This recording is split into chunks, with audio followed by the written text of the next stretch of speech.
Langsung saja kita bahas sistem reproduksi pada wanita. Organ reproduksi. Organ reproduksi wanita terdiri dari organ reproduksi dalam dan organ reproduksi luar. Organ reproduksi dalam wanita terdiri dari ovarium dan saluran reproduksi atau saluran kelamin. Ovarium yaitu indung telur berjumlah sepasang, berbentuk oval dengan panjang 3-4 cm. Ovarium berada di dalam rongga badan, di daerah pinggang. Umumnya setiap ovarium menghasilkan ovum setiap 28 hari. Fungsi ovarium yakni menghasilkan ovum atau sel telur, serta hormon estrogen dan progesteron. Saluran reproduksi itu saluran kelamin terdiri dari oviduk, uterus, dan vagina. Organ reproduksi luar. Organ reproduksi luar pada wanita berupa vulva. Vulva merupakan celah paling luar dari organ kelamin wanita. Vulva terdiri dari mons pubis. Mons pubis atau mons veneris merupakan daerah atas dan terluar dari vulva yang banyak mengandung jaringan lemak. Pada masa pubertas, daerah ini mulai ditumbuhi oleh rambut. Di bawah mons pubis terdapat lipatan labium mayor bibir besar yang berjumlah sepasang. Di dalam labium mayor terdapat lipatan labium minor bibir kecil yang juga berjumlah sepasang. Di dalam labium mayor terdapat lipatan labium minor atau bibir kecil yang juga berjumlah sepasang. Labium mayor dan labium minor berfungsi untuk melindungi vagina. 2 yaitu oogenesis. Oogenesis merupakan proses pembentukan ovum di dalam ovarium. Di dalam ovarium terdapat oogonium atau oogonia jamak atau sel indung telur. Oogonium bersifat diploid dengan 46 kromosom atau 23 pasang kromosom. Oogonium akan memperbanyak diri dengan cara mitosis membentuk oosit primer dan seterusnya. 3. Hormon pada wanita. Pada wanita, peran hormon dalam perkembangan oogenesis dan perkembangan reproduksi jauh lebih kompleks dibandingkan pada pria. Salah satu peran hormon pada wanita dalam proses reproduksi adalah dalam siklus menstruasi.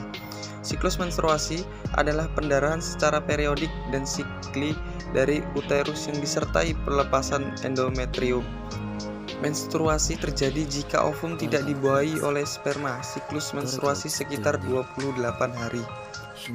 Hasil kerjasama tersebut akan memacu pengeluaran hormon-hormon yang mempengaruhi mekanisme siklus menstruasi, yang terdiri dari fase praovulasi, fase ovulasi, dan fase pasca ovulasi. 4. Fertilisasi atau pembuahan terjadi pada saat oosit sekunder yang mengandung ovum dibuahi oleh sperma. Fertilisasi umumnya terjadi segera setelah oosit sekunder memasuki oviduk. Namun sebelum sperma dalam dapat memasuki oosit sekunder, pertama-tama sperma harus menembus berlapis-lapis sel granulosa yang melekat di sisi luar oosit sekunder yang disebut korona radiati. 5. Gestasi atau kehamilan. Zigot akan ditanam, diimplantasikan pada endometrium uterus. Dalam perjalanannya ke uterus, zigot membelah secara mitosis berkali-kali. Hasil pembelahan tersebut berupa sekelompok sel yang sama besarnya dengan bentuk seperti buah arbe yang disebut tahap morula. Tahap ini disebut blastula dengan rongga di dalamnya yang disebut blastocele. Blastosofit terdiri dari sel-sel bagian luar dan sel-sel bagian dalam. Selanjutnya yaitu 6. Persalinan. Persalinan merupakan proses kelahiran bayi. Pada persalinan, uterus secara perlahan menjadi lebih peka sampai akhirnya berkontraksi secara berkala hingga bayi dilahirkan. Penyebab peningkatan kepekaan dan aktivitas uterus sehingga terjadi kontraksi yang dipengaruhi faktor-faktor hormonal dan faktor-faktor mekanis. Hormon-hormon yang berpengaruh terhadap kontraksi uterus yaitu estrogen, oksitosin, prostaglandin, dan relaksin.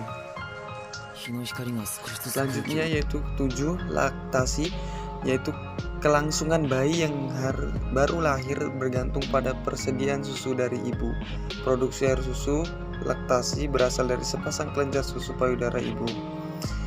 Adapun gangguan pada sistem reproduksi wanita yaitu 1. Gangguan menstruasi, 2. Kanker genitalia, 3. Kanker vagina, 4. Kanker serviks, 5. Kanker ovarium, dan 6. Endometriosis.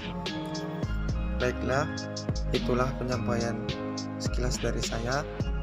Saya ucapkan terima kasih. Saya akhiri. Assalamualaikum warahmatullahi wabarakatuh.